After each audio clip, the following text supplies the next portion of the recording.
All right, here's everybody's draft favorite madman, Dane Brugler. I what I love about the really slick look this year with the Beast, very good, very professional. Then you have like the PDF version. I like the PDF version because it still gives that this guy's been uprighting longhand for days, for months and months. I like that vibe that when I'm reading your stuff. It's very much a meat and potatoes way to digest everything for sure. And look, that's how it started, and it's very cool to see how it's evolved. And there's a lot of smart people behind the scenes that have helped dress it up a little bit. But yeah, definitely count me among the ones that I'm going to use the PDF over everything. Yeah, there you go. Yeah, I like to do a control F search for something, and then it's Exactly. you can't do it in the other way. All right, the control F is your brain, so I'm just going to click on that here and ask you a bunch of questions. We'll obviously talk about number 7 for Washington, but I want to hit on some other things while I have you here because nobody's going to know these things except for you. There's two new coordinators here in Washington: Durante Jones for defense, David Blau on offense. We think we kind of know what they're going to do. So based on that, I wanted to ask you about a couple things in the on defense, the Brian Flores-esque defense, safety takes seems to take on a larger role than it may in other defenses. Harrison Smith has been such a valuable weapon for them over the years, be able to play up and back and move around and cover and all these things. And I'm wondering if Washington does go to that, are there safeties in this draft, wherever they may be, that you think, boy, that would be a good fit for a Brian Flores type defense? Yeah, I mean, like first and foremost, Caleb Downs is an ideal fit for whatever you want to run, right? I mean, he's been impressing teams and defensive coordinators during the process with his ability to speak their language schematically and just having this graduate level understanding of concepts and how he can bring value. So have to say Caleb Downs, of course, at the top. But I think when you think of a Brian Flores style of defense and what he wants to do. He wants to change the picture pre-snap and post-snap and show one thing, do another.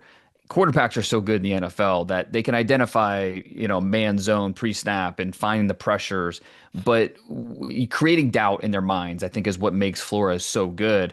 And he runs mostly two high shells. It's nothing crazy there, but I think it's how he deploys his safeties. A lot of times working them down, so flooding zones and blitzing.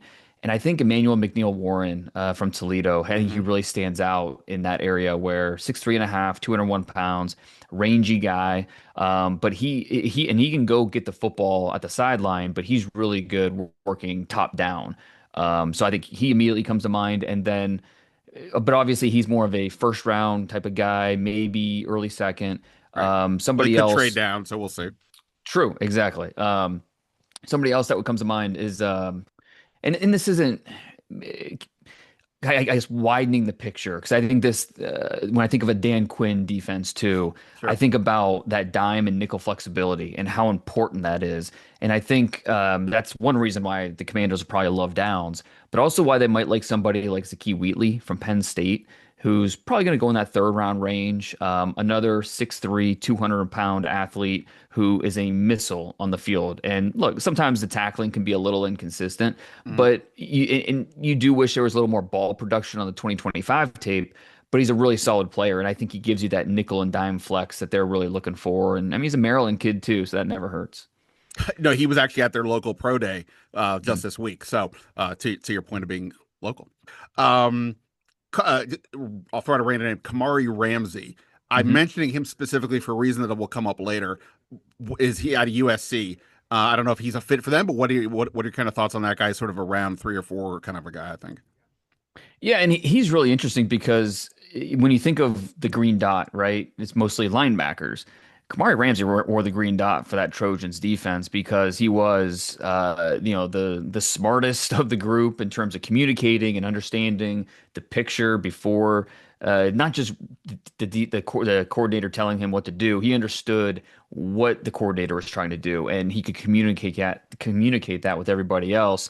And he kind of played out of position last year, and unselfishly, because he was more of a nickel in 2025, and that's just it was due to necessity and what they needed.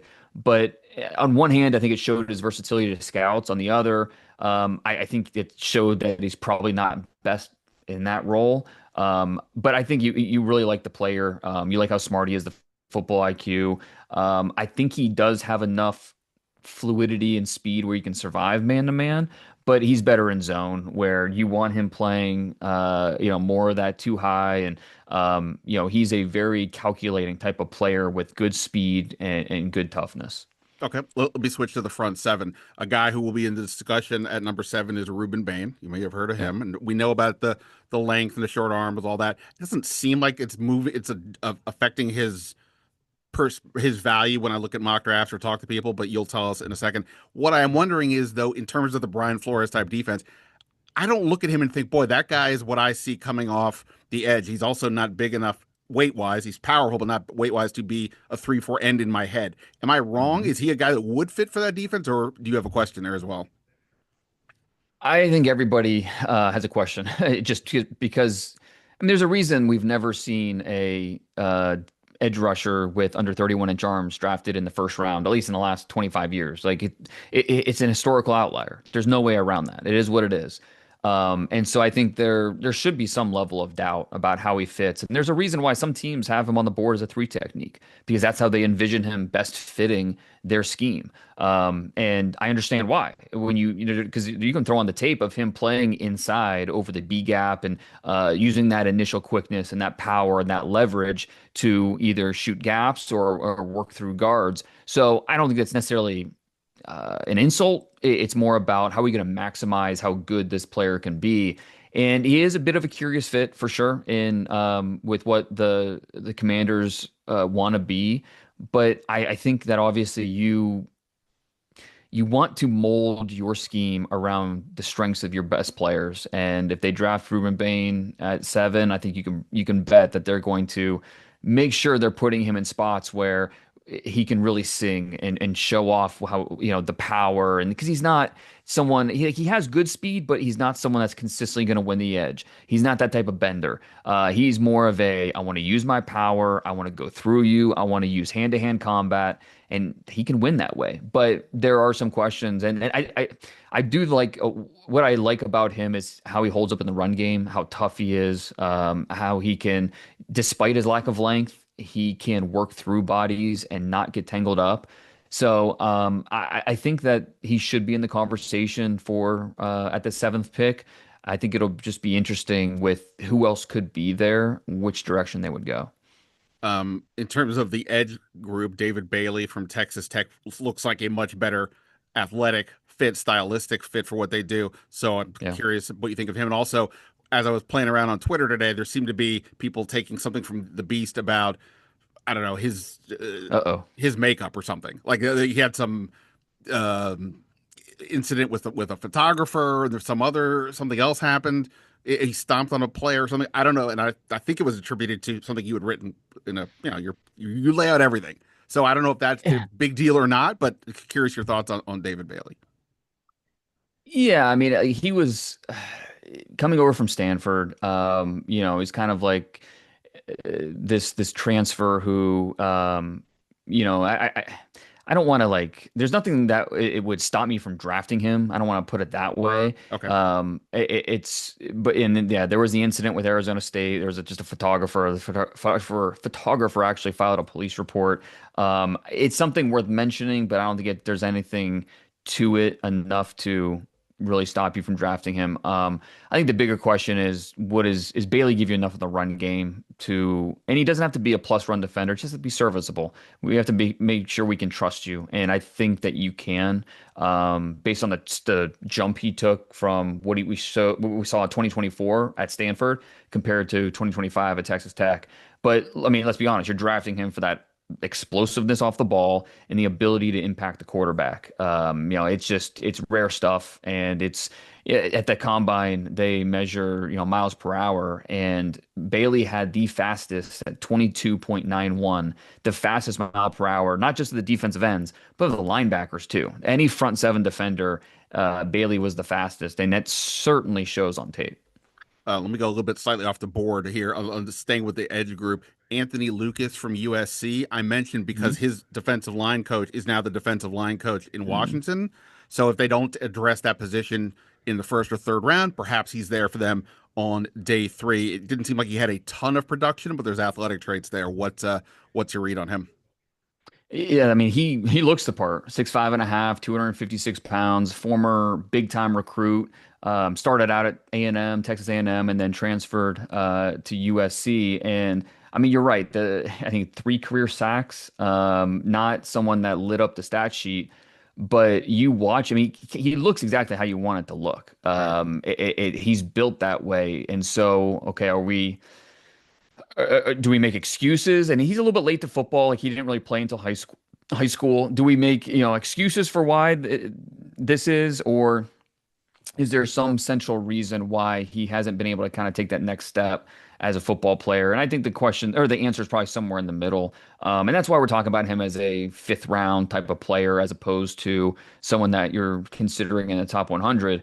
But I like him best when he's more of a bull rusher. Like he's going to try and go through you. He can build a little bit of a runway, build up that speed, and he can tear through outside shoulders, tear through through gaps. Not a ton of deception to what he's doing, but in the fifth round, these are the type of size, ability type of defensive ends you take a chance on.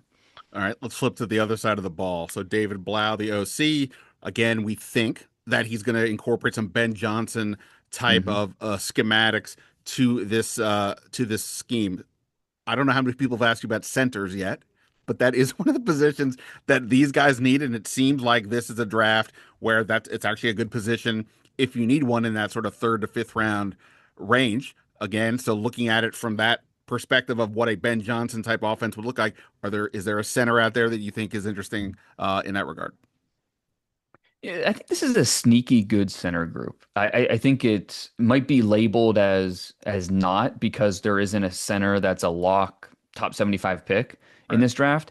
But from picks 76 to 125, we could see 5 guys off the board. I mean, there's some really quality centers at that range of the draft. And, I think a Connor Lew from Auburn, who young player coming off the ACL, so there's even a little bit more concern with that. But as long as the doctors give me 2 thumbs up, I feel good about him. And you could just tell watching him on film how much he loves blocking wide zone and getting out in space and using that athleticism that he has. And so I think Connor Lew certainly stands out in that respect. But I mean, I think all of these centers showed the ability that we're talking about in this range, showed the ability to zone block and do everything you would expect from a Ben Johnson style of offense. Whether it's Jake Slaughter from Florida, Sam Hecht from Kansas State, Trey Zune from Texas A&M. He was a left tackle for much of his career with the Aggies, and then he partly because scouts wanted to see him at center. They moved him to center for a little bit, got a few starts there.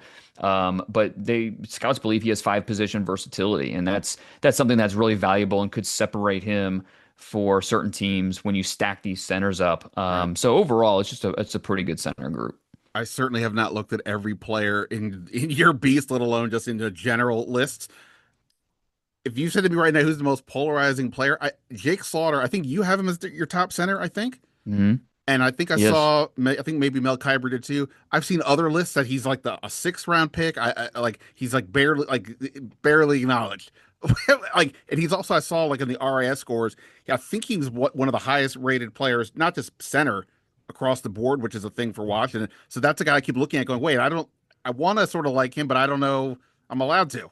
You're giving me permission, but others are maybe not.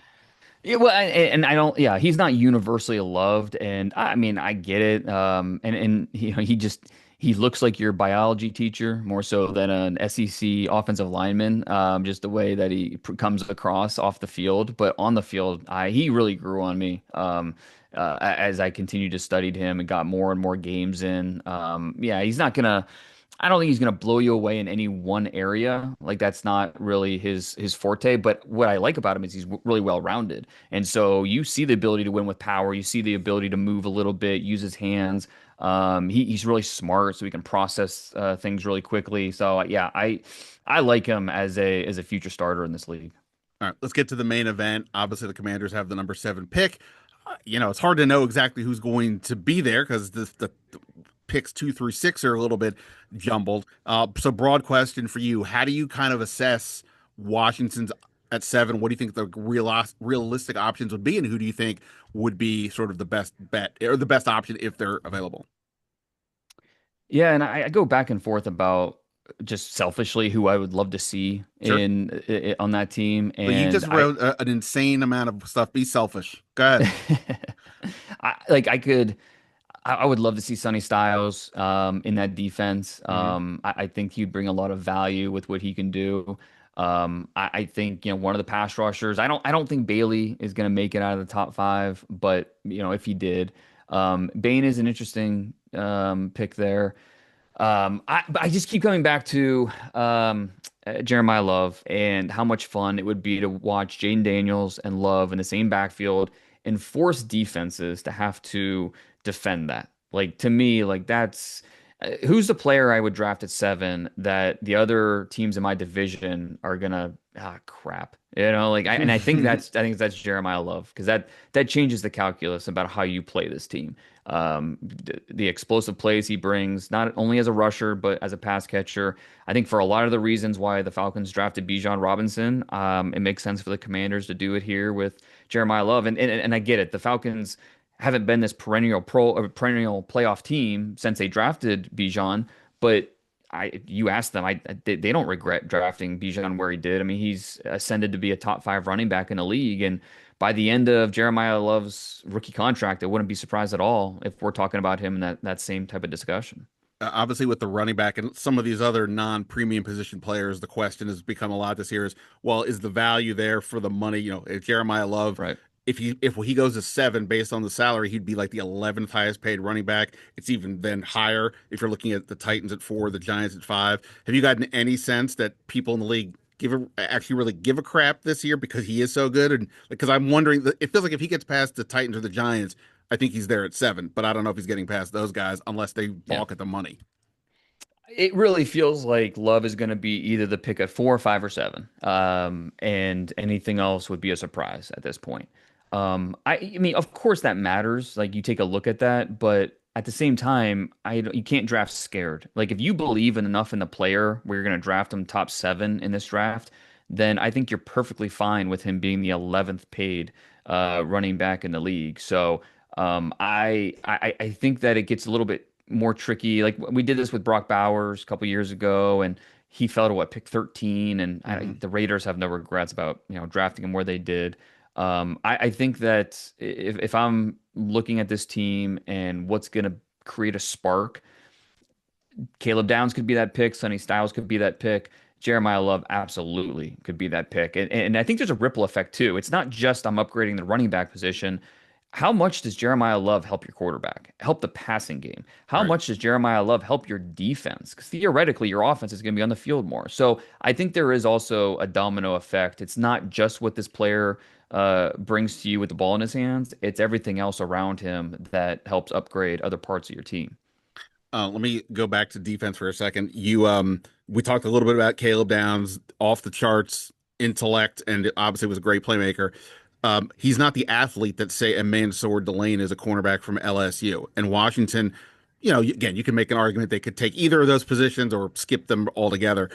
Right. If that's the choice, let's just say that the other guys are, been already drafted or abducted by aliens or whatever, and it's Mansour Delane and Caleb Downs. You got to pick one of those guys, both in terms of like the Brian Flores defense, but just who you like in general. How would you kind of look at that? Well, I love Mansour Delane. I think, zone man, off press, whatever you want him to do, he can do, both physically and mentally. But I'm taking Caleb Downs.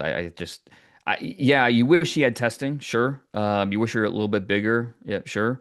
But I mean, show me the tape where he looks like a deficient athlete, like show me the tape where it says, okay, we have to hide him in this area. Like there isn't any. And so I don't have that much of a concern with him. When Ohio State did use him as more of a deep player, he looked outstanding doing it. And so it was more about the value he brought to that defense as a nickel, as more of an overhang, as more of just all the different roles that he played, as opposed to you're strictly going to be a single high for us, and that's what you're doing.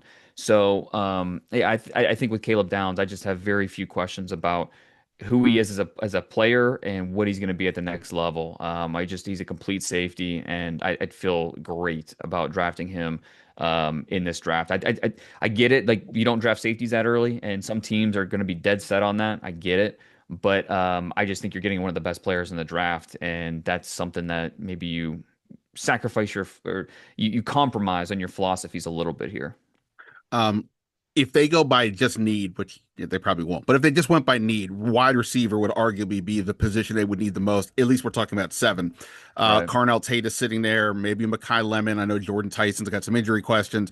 I have not been as bullish on Tate. Not because he's clearly a very good player, but Sure. based on the RAS testing that Washington seems to gravitate towards, he doesn't crush that relative to some of the other non-receiver players here.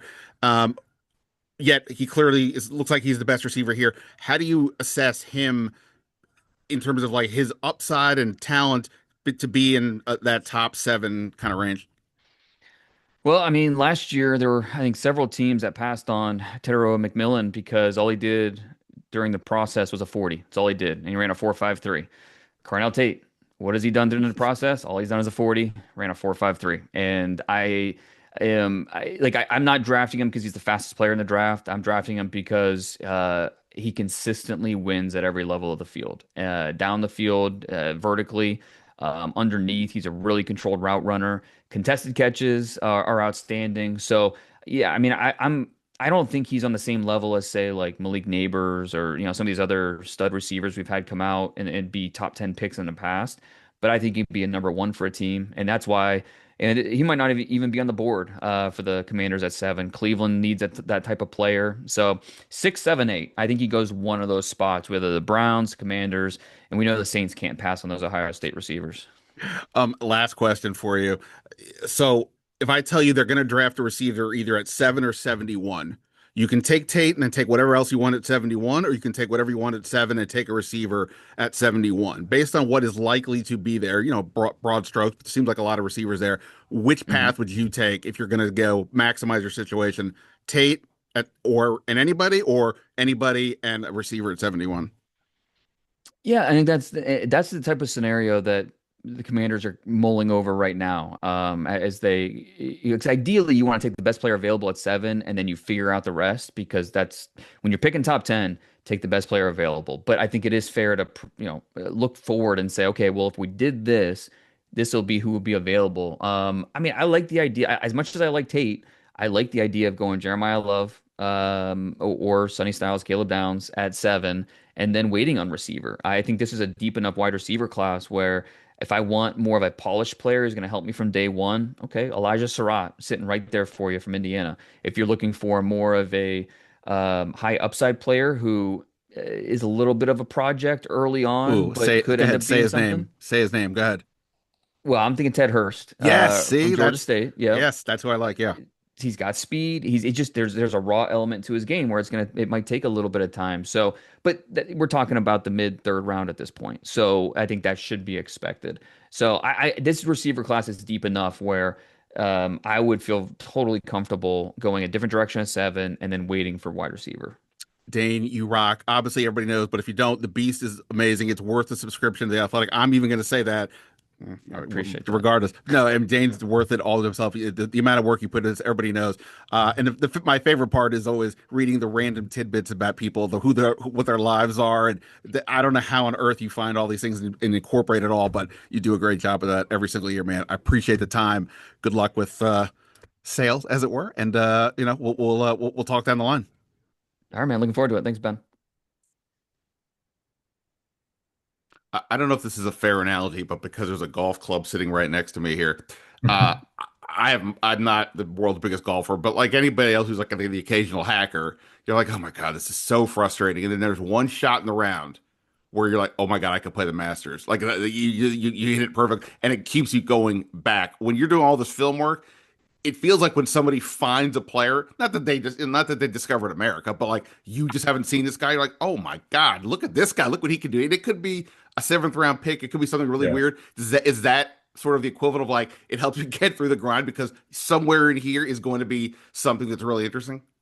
Yeah, I think I always try to, when I'm watching a player for when I was with the Jets or, when I'm doing now, like working with these schools, I try to visualize them on that team, right? And like what impact would they have on that team in that position, right? And so, it's kind of like starting it there, right? To me, it really helps clarify how you're evaluating them, right? If you're just kind of evaluating in a vacuum, here's the player, but you're not visualizing where they fit and how they fit. Right. So that kind of gets you focused, and it also like gets you excited, right, with certain guys like you're talking about. Like when you visualize a player within a scheme and on a team and it impacts wins and losses, right? That's what, like as an evaluator, that's really like how you feel like, all right, I know this player, I know what he can do, I know how he can impact the game. I think when you just kind of do it, just to watch him and take notes, right? That's when it can get a little monotonous at times. Yeah, no, I can I can imagine. Um I can imagine for sure. All right, so let's talk about the draft, not the players. We'll get to the players. Greg Yeah. knows these guys, but I want to ask you about like the day of the draft because I always find this just fascinating. I mean, it's we've all whatever job we have. There's a couple days in the calendar where you're like, okay, big day. I got to be on my P's and Q's. Maybe get a little butterflies, especially if it's like public speaking for me kind of thing. Um, are there but is it it can't just be a regular day at the work when you're showing up on day one of the draft, right? But are there butterflies? Like what's the mood like?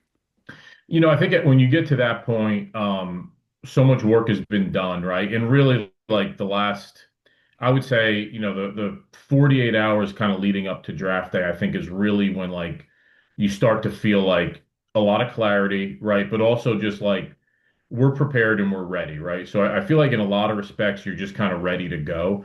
Draft day, I always remember like the draft obviously now not starting till nighttime. We don't have to be there, at 7 in the morning, right? Like normal. So Right. I would always take my kids to school. I'd hang out at the house a little bit. I try to get a little workout in, get over to the facility, check in with some people, hang out for a little bit, and then it's a late night though, right? So like you want to try to like, pace yourself a little bit. But, I think about an hour to 2 hours before the draft, like everyone starts to get a little butterflies. And when you get in the room, we would always kind of start with like a little meeting, right? Like before the draft kicked off. And at that point, like most recently, Joe Douglas, our GM, would kind of share a little bit with us about like, hey, here's our plan. Like everyone kind of had a pretty good idea of it already, but here's what it looks like. Here's what we're hoping to accomplish.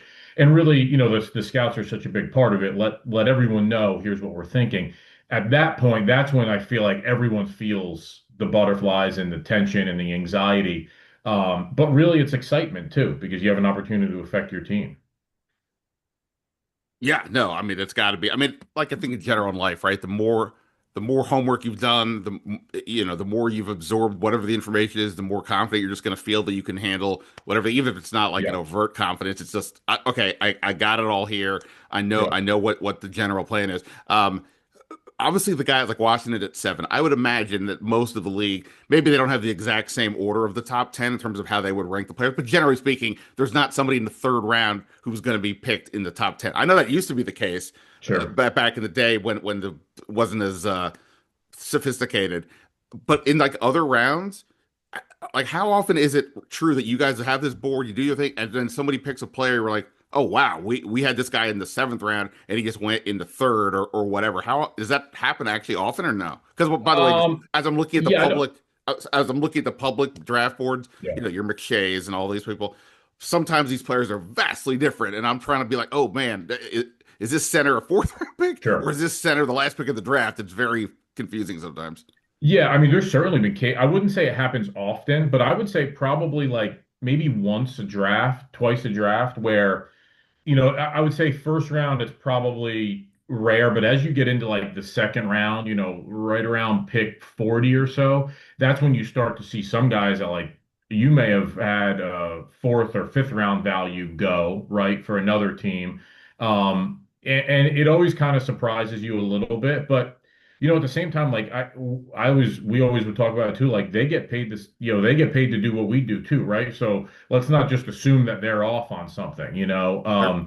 But yeah, it certainly happens. I remember a couple instances over the years.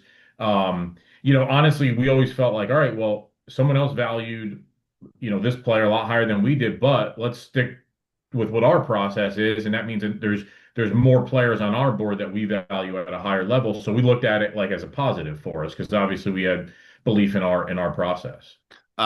Before we'll get to the players in a second, but sort of the last thing on this in terms of being wildly different. I don't know how much you guys are what do you guys watch the actual draft on TV as you're doing stuff, or is that you don't actually pay attention to hear what anybody's saying? Because whenever they come on, especially like they'll say, "Oh, great pick or bad pick," all they're really saying is, "My opinion is this," and they did something that was against my opinion. So it's always Yeah. it's not like it's real, but that's the way it's presented. So do you guys ever watch that while the draft is happening? And if so, do you chuckle or do you find it Yeah, interesting? we would have the draft on, we would have TVs around the draft room. We would have the draft on. There's like a website where you kind of get the picks earlier, right? So like the feed that you're watching is typically a couple minutes, delayed. So when there's a trade or there's action that happens, normally in the room you're aware of it a couple minutes before. So, we wouldn't pay all that close of attention to the TV. We would just kind of have it on in the background. And then after we picked, we would kind of turn it on and hear the reaction from the fans and that sort of stuff. But I think as you get into the draft a little bit more, you may tune into the TV a little bit, more than you were because they're kind of talking about other storylines and there may be some news and things that can be dropped through there. So always paid attention to it, but when you're locked in on your pick and you're getting closer to being on the clock, like you're just focused on what's going on in the room, really. Um, yeah, I lied. Sort of one more question Yeah, you're pre-draft stuff. good. So we Adam Peters talked to us on Thursday. He's pretty good about not giving up too much information. But one question just generally is like, hey, you know, how confident do you feel about knowing what's going to happen in front of you? It's hard to project at seven, and this is a particularly odd draft. It seems like because there's not much clarity after the very first pick, and depending on the order, the butterfly effect can be real, and we'll have to see. In a general year, though, if you're saying this in Washington at seven, or you're picking in the middle round, how realistically does the team know? Do you know what is going to happen in front? I understand there's always something random, but in general, like not just like what players, but the actual. Okay, the Atlanta wants this guy and Seattle wants that guy. How confident you are in that? Yeah, so like right now, I feel like I always felt like, and I'm sure most teams do, like they don't have a great feel for it at this point, right? To be honest with you, So that's because so they're that's a just true statement. He told yeah, us. yeah, absolutely, absolutely. But I will say, as you get closer, like, and it's an interesting thought, right? Because like everyone says, our board's set at whatever time, and that's true, right? But you're constantly gathering information. So your board may be set, but your strategy really isn't set until you want to gather information as long as you can, right? And so I felt like really that like 72 to 48 hours outside the draft things start to really come into play and really kind of crystallize a little bit, right? Like right now, it's still all just it's you know very confusing. But I think as you get closer, and I always felt like, especially when we were picking early, we had a pretty good sense of how the first couple picks were going to go. Like you said, there's always surprises in there that, no one saw coming. But I would say, we felt like probably about 80 to 90% of the picks ahead of us, we had a pretty good indication of, even if it wasn't the specific player, it was going to be a position that we felt like a team was going to target. Right. Now you get to a point in the first round, and that's typically somewhere around like I would say 11 or 12, where then all bets are off at that point. That's when you start to see really the differences in how people value things and people's boards and needs and preferences. Yeah, if I find the genie in the bottle after wishing for some other things, I'm wishing for it to be in the room of a war room on draft day, Yeah, it's because I want to fun. see. I've never seen the movie Draft Day, the Kevin Costner movie, because I feel like it's going to completely make me mad based on what I assume it is. Did you ever see that? Like, Oh yeah, I've watched it. Yeah. how was it accurate, or is it just it's Hollywood? No, I think that's a little dramatic, right? Yeah. especially like, the fighting and this and that. Like that doesn't, any disagreements and all that sort of stuff, they're all hashed out well ahead of time, right? So like by the time you get in there, you know, the if the head coach and the GM are doing it the right way, right? Like there's not a whole lot of discussion. It's pretty cut and dry as to what the plan is and what the strategy is. The parts of it that can get, I've been a part of a couple of these, like we traded up for Jermaine Johnson, and we were on the phone like for, I think it ended up being an hour to an hour and a half, right? Trying to figure out a way to get back up and get Jermaine. And so that one felt a little bit like it, right? Because people are calling and we're getting this offer and that offer, and then they're not taking it and they're picking. So that one felt a little bit like it, but for the most part, it's not that dramatic. The Jermaine Johnson one I remember specifically for my mock draft, the one I submit to the contest, the main contest, the Huddle Report, because that was a year where the rumors were such that Jermaine Johnson was possibly going to you guys in like the fourth pick. I think you had three first round picks that year or something like that. I think And that year we had pick 5 and 10, I okay, believe, yeah, if I so five remember and ten. correctly. So Yeah. I think I had him going five to you guys, which obviously didn't happen. So then you guys trade Four back and into the 10, yeah. first. You guys trade back into the first Yeah. round and take him, and based on the contest, it's just matching the team with the player. So I Yeah. ended up because you guys traded back and I ended up getting it right. So big thank you. Yeah, no, of course, of course. Yeah, that year we had 4 and 10. We took Sauce and Garrett, and then traded back up to get Jermaine, and then traded up in the second round to get Brees. Were our top four picks. Not bad. Not bad. Yeah, hopefully you guys got a pat on the back for that haul. Credit to Joe and our college scouts. They did a great job. All right, so I threw out some players to you. We've all Yeah. talked about here at nauseum this a handful of guys for seven.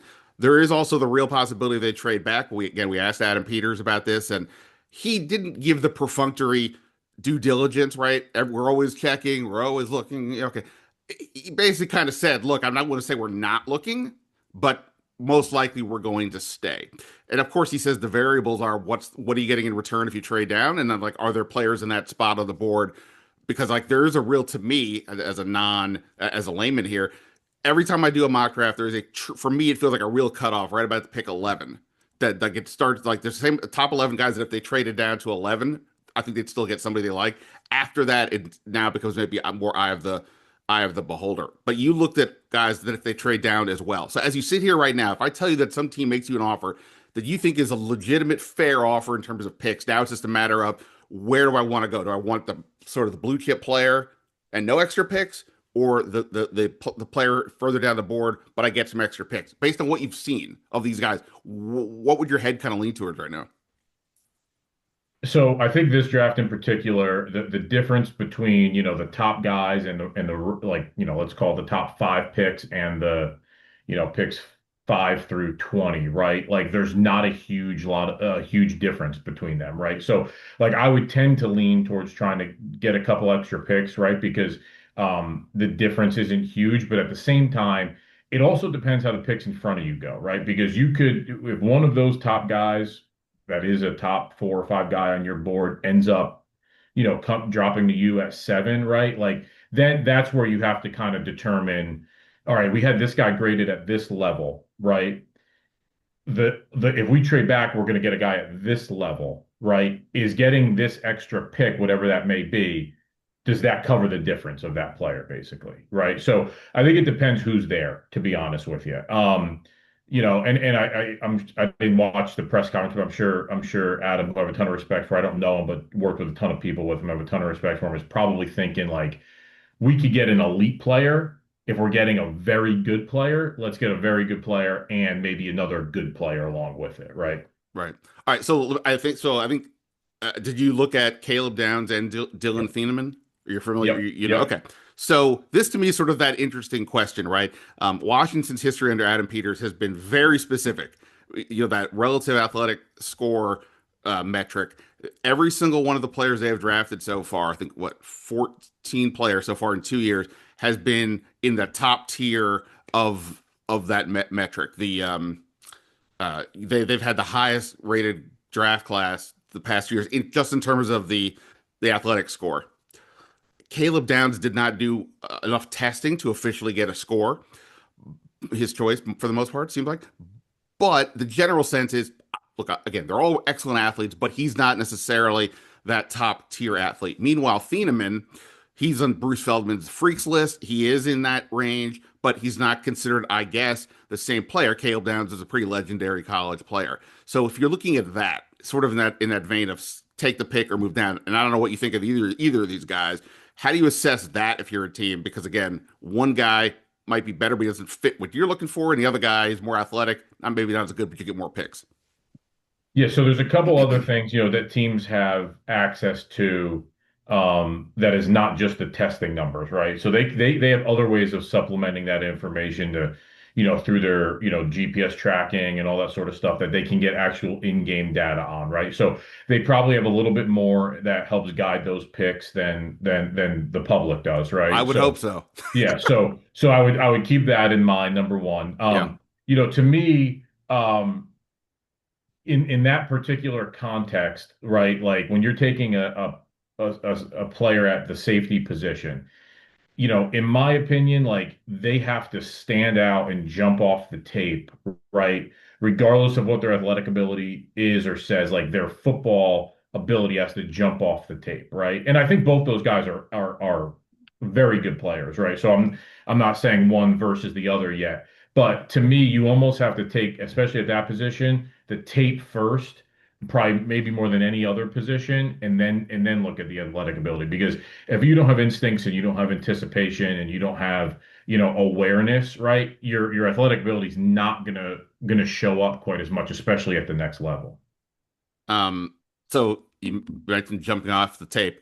Every person I've talked to, whether it's Dane Brugler, or listening to people talk about whether it's the McShay is of the world, people I've talked to who work with different teams, everybody raves about Caleb Downs. Just a savant out there, major IQ. The intangibles are off the charts. Just I mean, the fact that he was a starting freshman for a Nick Saban team in Alabama, and then he went out and became the freshman of the year says a lot. But again, he doesn't. He's not overly tall. He's not overly fast. He doesn't have a crazy arm length. So, did the tape jump? Did he jump off the tape to you? Just if you're a team picking at number seven. Yeah, for sure. I think he's the one thing that I think sometimes with players like that gets a little bit lost in the shuffle is when they are so clean and they're so polished, and productive, right? That people don't get as excited because they don't necessarily see the upside, right, as much. But really, I've always kind of looked at it the opposite, is those players have already understood and honed in on their craft at a level faster than a lot of the other guys. So they're going to have a higher floor and they're going to reach their ceiling, whatever that may be, in the NFL. And so, like for me, I thought he was a really good athlete, really good mover. The explosiveness, I would say, is probably good, but not elite, right? But his mind, his anticipation, his eyes, his route awareness, the angles that he takes, even the versatility that he has both in the pass game and the run game. I looked at him as a guy that is like number one, safe, but also very, very good, right? And so I think they could use him in a lot of different ways. And guys that play a lot of football at that level and are as productive as they can, like I'm going to take a shot on them early on more than I would a guy that's, projected to maybe be awesome, but the floor is much higher with a guy like Caleb Downs. I will say, in talking to evaluators over the years, both NFL and NBA, typically, or at least what I've heard, I don't know if you would agree, is that they say when they make a mistake, it is typically because they went for the athlete more than the player, that they thought, we can Yeah. develop the traits into a thing, and then it just didn't quite work out. So that's like something, that's why, hey, if this guy actually Yeah. shows he can play football, don't dismiss that.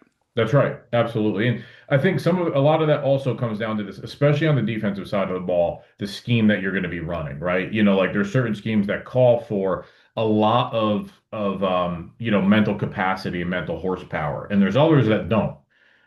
So I think you just have to be very mindful about the scheme that you're running and what you're putting into it so that it can accentuate that player's strengths as much as possible.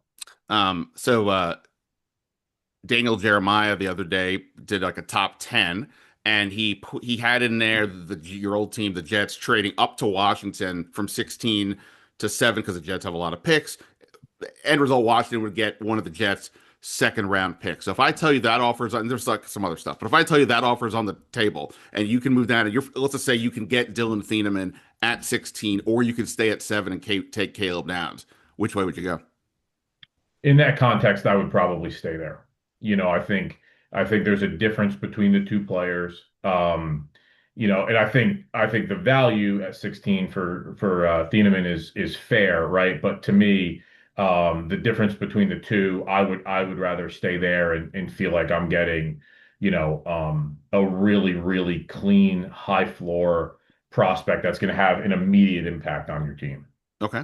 And the reason I keep bringing up safety, I mean, I'm sure you know, but like, this Brian Flores-esque defense that we believe Durante Jones is going to run, the safety is maybe more important than it is in some other defenses because of the nature of the moving back and forth, to the point where I don't even know if it's technically more valuable than a cornerback, but it kind of feels like maybe because with all the blitzing, you don't need the corner to hold the coverage as long, and the safety is going to be more involved. So that said, a cornerback is in play here at 7, Mansour Delane from LSU. I'm curious, what did you think of him? And then how do you compare, again, if you're sitting there, him versus Caleb Downs? Yeah, I thought Delane was an absolute stud. I loved him. He's got man coverage skills. He can press. He can move. He's aggressive. He attacks the ball in the air. I thought he had good ball skills. The clips I saw, I also thought he was a good tackler, which you don't always see from corners. Like there's certainly areas he can clean up a little bit, but I thought he was a really, really good player. Honestly, you've heard so much about Downs.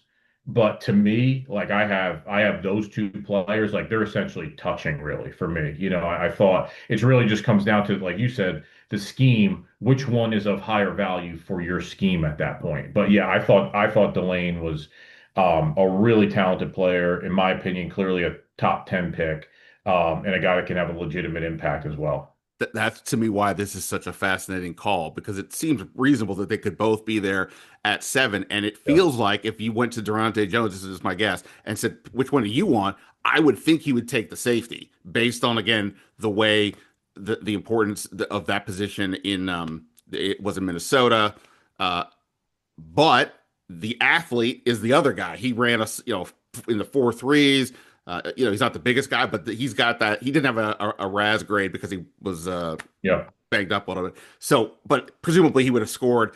And that's why I just find this decision so interesting. If it comes to that, do you go with the athlete that you typically take, or do you go with what probably is best for the fit? And sure. you said both guys are good. Yeah, I don't know, like in that case, right, with both those guys there, I don't really know that you could go wrong, right? There's just probably certain degrees that you can get it more right. I can get it wrong in my I mock would, draft. I need this. yeah, I need this. yeah. So like in my opinion, right, if you look at again, and I'm basing this off of Minnesota, right, and kind of using that as a little bit of a barometer, Yeah. but they've some of the safeties they've had there over the years, right, have had a huge impact on their team, right? And that's not to say that they've devalued corner, right? But I think if you just look at the structure of their team and their defense, the safeties have been a little bit more prominent than the corners. So, in my opinion, I would lean just using that as the guide a little bit more towards the safety for this particular fit. But like if you were another team, right, that was a true man, like we're just going to play man and you're on an island, then like you probably would value Delane a little bit higher, So I think it just depends on the team. Here, And this Adam is has all come out and said this. Adam Peters, whenever they, do a draft, they'll say, "Oh, we were all in line on this guy." mhm. We all. I'm always like, "There's how many people are looking at this? There's no way you're all in line on this. If you are, then that just means the top guy said X, and then everybody else just says yes, and we agree." But like, there's no way they all agree on these things. Well, I'm really glad you brought that up because, like, for example, like people, the question's been, who are going to go take at 7? What's going to happen at 7? And Oh, I'm going to you ask. know, I meant to ask you that. Yeah, well, and people are like, Logan, you kind of give wishy-washy answers, right? Because like I don't really know. I usually, hopefully, in the next 3 weeks, I have a better feel for the top 5. I think we all have a better feel for the top 5. But in the meantime, like to me, when someone says, "Oh, Ruben Bain at 7," I'm like, "Yeah, Ruben Bain's a good football player." Sonny Styles at 7. I think Sonny Styles is a stud. Caleb Downs, stud, right? It's just to me, the thing, they're all good football players, right? They're all good football players. So if you, Ben Standing, or the GM, and you say, man, Jeremiah loves the guy, like I see it. I have reservations about that, financial, health, whatever it is, right, at that pick, but I think he's a good football player. So I do think it's easy to get to some type of alignment.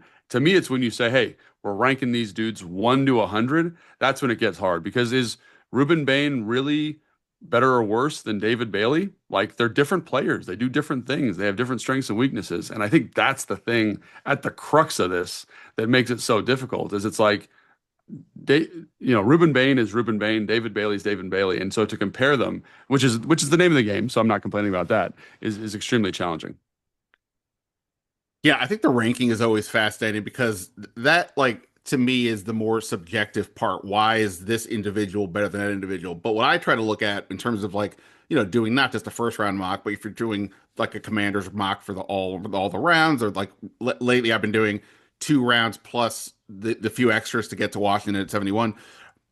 I'm making the choices for all the teams, and some of them is like, okay, they need these two positions. If they take this guy, what's left for the other side? So, like, I just look, for example, there's not too many people out who have like top 100 lists that are credible. I mean, I know, like, mock draft. Well, I mean, who knows? I mean, like, mock draft database has all these people, but I don't know. Who knows who they are? Which isn't to say that the people we all hear about are the best either. But anyway, so I looked at like Todd McShay from The Ringer and Eric Edholm from NFL.com. And, like, for example, they built in their top 100s, both had Edholm had 18 receivers, McShay had 17. McShay had 14 edges, Edholm had 18, so a little bit more there. They both had 9 offensive tackles. So to me, that's at least a better indication of what the class is, who they like as the individual. I mean, that's the trickier part in terms of we're trying to guess, but broadly, like, if you're talking about like rankings, that to me is more important. Like, where are the strengths and weaknesses of a class? Because that helps determine why you should do X or Y, in this case at 7 versus maybe waiting till to 71. Yeah, I think that's the good way of looking at it. And that's the way I've been trying to look at it when we do these kind of like who's there at 7 versus who's there at 71. And I just think the receiver class this year has a really long tail. I think the safety class this year has a really long tail. I think the edge rusher, everyone says, oh, it's a good edge rusher class. But it's funny when I go through those lists and I kind of look at, my ranking versus the top 100 ranking. I think a lot of those like good edge rushers are going to be gone by like 60, right? Yeah. Like that's just the nature of the beast, right? It's the same thing with like offensive tackle. Oh, it's not, maybe the peak's not that high, but there's a lot of really good offensive tackles. As you know, like 6 of those dudes are going to go in the first round. Like, and so then all of a sudden you're sitting there at, if you're a team like Cleveland and you're sitting there at 39, it's like, well, all the good players are gone. Like, that's just how those positions go. Edge go early, tackles go early, partially because I think the evaluation's a little bit easier. But with regards to receiver, long tail, safety, crazy long tail. Like, I was watching this kid from Oklahoma the other night, and I was like, this dude's at least a special teams player, but maybe a starting kind of package player at the NFL level. And he's probably going to be there in the 5th round. So I think that should inform how you kind of look at 7 specifically and look at the draft as a whole. All right, before we dive into the individual players, I want to go 30,000 foot here. I think it's the first time I've talked to you here on the podcast since free agency started. So obviously things have happened. They've signed a few players. They've let some people go. What if anything has changed for you in terms of when you're looking at this team? Again, I know you're evaluating the players based on who they are, but when you're thinking about it in the context of this team, has anything changed for you since the start of free agency? Yeah, I think I was obviously like at the beginning of free agency, I was thinking edge, like, as many edges as they could find in the draft. I thought they'd sign one in free agency, and I thought they'd have room to kind of fit one in there at 7. But I like what Adam Peters did. I like, you go out, you get Ron Chason, you get Adafe Owe, you kind of, Charles Omenihu, you re-sign Dietrich Wise, obviously Dorrance Armstrong's still on the roster, and all of a sudden now it's like, okay, like, that feels like a room. I don't think that precludes you from adding anybody there, but I do think there are spots on the roster that are a little bit weaker. And so, like, I was actually just doing JP and B Mitch's show, and one of the things that came up in that conversation was like, obviously I thought edge, and I think the defensive players at the top are a little bit more value, like Mansour Delane, Sonny Styles, Caleb Downs, like all those guys, Arvell Reese, David Bailey, Ruben Bain even. So, like, when people start talking about Carnell Tate at 7, it's partially because it feels like a little bit more of a need, quote unquote. And you could go into the season tomorrow with the receivers as they are and play games. I'm not saying that, but it does feel like you need a little bit more pop.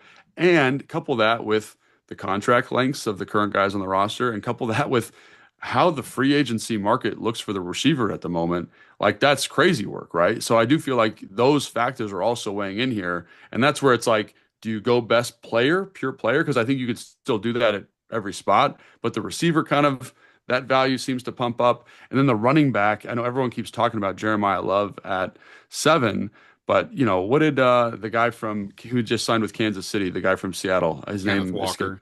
He signed for 13 million bucks. So like you will be paying, Jeremiah Love more than that. Now I'm not saying Jeremiah Love is not worth more than that, but it is just the dollars and cents of it now are starting to kind of ring in my ear in a way that they weren't prior to free agency, because the two positions of, quote unquote need, even though I don't think you need anything, are running back and receiver, at least to my eye, maybe cornerback too. When you say they're going to be paying more than him, you mean not like if you look at the at the money, like how much money the seventh pick gets, it's not 15 million What is it now? per year. Yeah. Do you have it there in front of you? I'm just Yeah, curious. I looked this up. It's 8.9. Okay. No, sorry, let me rephrase. It's 8.9 is the average over the 4 years. I didn't have the fifth year Okay. deal. But Yeah. this is what is interesting about this to your point. So that number 8.885, that's for whoever they draft, okay? The as a running back, that would rank as the 14th highest paid running back this coming year. Okay. Yeah. Receiver, that would rank as the 38th highest player. And to your point, I think this is like it's something that we don't discuss enough that the team's gonna have to consider, and that is you draft this guy, he becomes everything you want him to be. He's gonna then cost you, like he's giving you the value of a better player at a better savings. Whereas if Jeremiah Love does everything you want him to be, he's Saquon Barkley or whatever, Jahmyr Gibbs, it's you're not ultimately going to be saving that much money relative to the field, and that is not ideal. That's why there's certain positions safe. There's always exceptions, but in general, these certain positions just don't get paid as much, and you have to factor that in. But it is kind of weird to factor in the money, though. I agree. I agree. It is weird. And I think the thing that I'm having a hard time with is like, Caleb Downs is maybe the best player in the draft. Jeremiah Love is maybe the best player in the draft. And so, like, does it really matter if you are very confident that player is going to hit on the savings you're going to potentially get? Like, probably not. And so that's something that I'm personally working through at the moment is just like, hey, man, his film's excellent. Both those guys, Caleb Downs, even Sonny Styles, he's an off-ball linebacker, by name. Like those are right now, those are my 3 highest graded players in the entire draft. Okay. And so that's a little unusual for me, right? And Fernando Mendoza's right in there somewhere too. But that's unusual for me because they're non-traditional value positions, right? They're not a receiver, they're not an edge rusher, they're not an offensive tackle. And so I think that's something that I'm kind of negotiating through this process, being like, am I okay with that? And ultimately, yes is the answer, but I keep that little thought just keeps whispering in my ear, like, what about the dollars and cents of these positions? And the what comes to me is like everybody's heard me say 100 times. I am not taking a running back high in the first round or maybe in the first round period unless I feel like I'm that one player away from getting over the top. I don't think it's fair to say that they are one player away. But that said, in a draft where it seems pretty obvious that like nobody is like there are enough people who are suggesting or mocking like David Bailey or Ruben Bain to Washington spot or beyond.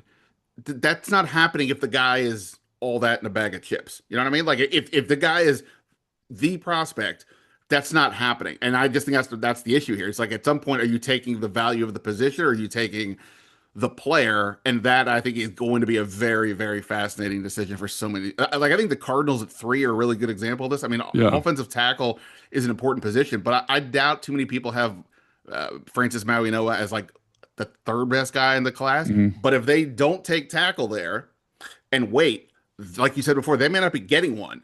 So Yeah. they have to decide: do they want to take this, or do they take the guy who's maybe higher up on a board? And again, tackles is a premium position, at least left tackle, right tackle, I guess. But that's it's such a fascinating debate that again I don't think is discussed enough in the public square. Yeah, and I do think that this is a really interesting draft for it because usually there's some guys, right? There's like a couple players where you're like, okay, we can get away with these guys. Like, last year, for example, there's, a quarterback, a receiver, obviously a running back, but there are other positions of value there that kind of sprinkle into that top 10.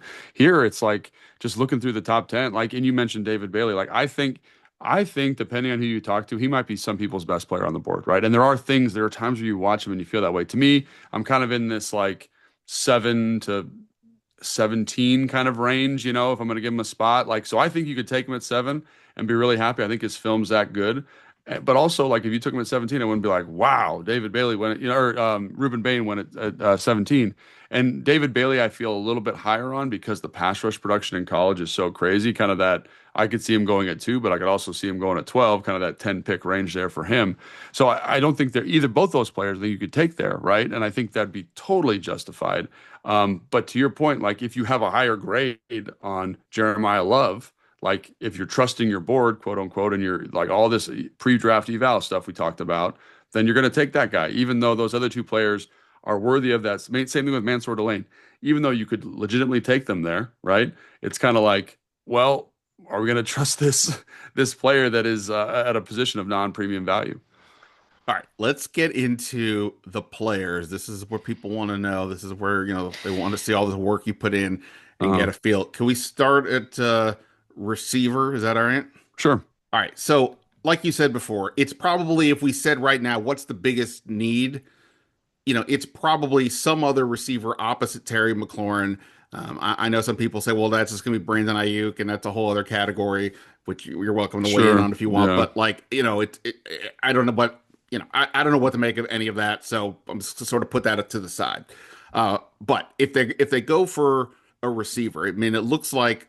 Well, actually, let me lean back into this. So at the top of the receiver board, in some order, it's Carnell Tate from Ohio State, Mekhi Lemon from USC, Jordan Tyson, Arizona State, Omar Cooper, Indiana, Denzel Boston, Washington. Like they generally are the top handful of guys. But like you said, it goes pretty deep. I was doing a mock the other day up to Washington's pick at 71, and guys like Malachi Fields from Notre Dame or Chris Bell from Louisville or Trey Lance is there, right? Who else? like Ted Hurst, Georgia State, depending on Yeah, what you think of him. So Deion Branch, like all those guys are in that range. Yeah. so okay, so they Deion Burks, right?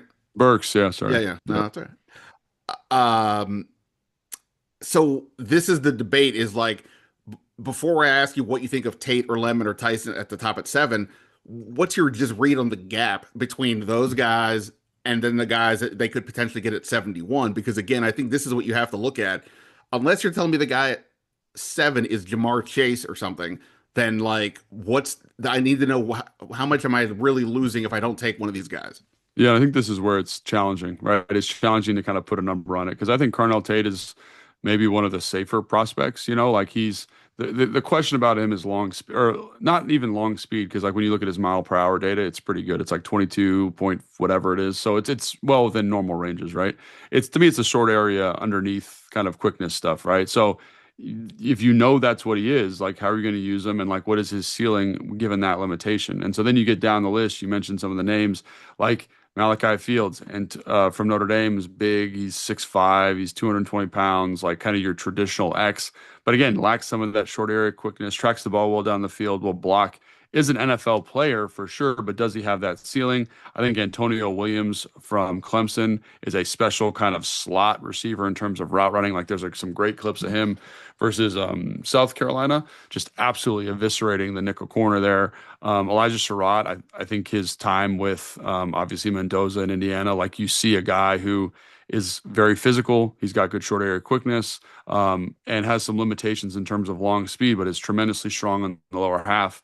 And I think as an NFL football player, Bryce Lance ran a 4.3 at the combine, 4.34 if I want to remember. He's 6'3", very raw, like he's playing at North Dakota State, and it's just like literally like running all over the field and no one can cover him. He had like 15 or 16, maybe 17 touchdowns if I remember correctly. Like really a dynamic year for him, but has some growing to do. It has some rawness to him, right? And so again, like you get down to guys, in my opinion, like Deshaun Stribling, who to me is a true X stud, ran a 4.36 at the combine. He's 6'2 and a half. He's physical. He's big. He can run the whole route tree. So I couldn't say because sometimes when I watch these guys, it's the reason Carnell Tate is high is because he was productive at a big time school and did it really, really well, right? These other guys were productive at the college level, right? And they did it at different levels of football, like a kind of a lesser tier of football. So there's more questions there. So when you draft somebody in the first round, first of all, you're basically paying for confidence, and so you have more confidence in Carnell Tate because he's done it at a high level. He's a young football player. He's improved year on year, and he had a great offseason process. So check, check, check, check, check, check, check, right? Right. There's just more questions about those guys down the board. I think they could all be very, very good, but that's where some of those 30 visits, that's where the combine meeting, that's where understanding that player's wiring becomes exceptionally important, exceptionally important. So